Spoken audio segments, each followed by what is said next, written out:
How to fix Cyberpunk 2077 lag and stuttering issues on Windows. 1. Change graphic card settings. 1.1. For NVIDIA control panel players. Apply the following options to the Cyberpunk 2077 app: Monitor Tech, G-Sync, if available. Maximum pre-rendered frames, 2-threaded optimization, on. Power management, prefer maximum performance. Texture filtering, quality, performance. Vertical sync, off. Low latency mode, off. 1.2 for AMD graphics card users, 1.2.1 go to eSport pane, set. Radiant anti-lag, disabled. Radiant chill, disabled. Boost, disabled. Image sharpening, disabled. Vertical refresh, always off. 1.2.2 enter advanced section, set. Anti-aliasing, use application settings. Anti-aliasing method, multi-sampling. Morphological anti-aliasing, disabled.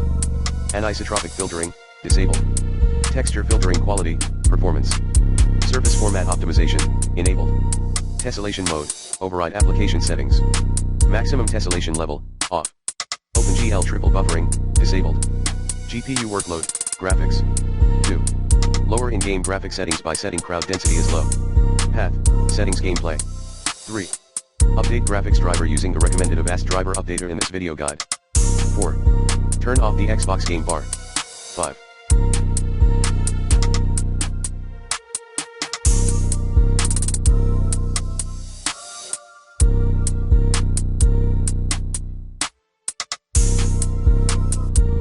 Shut down unnecessary apps via WTM.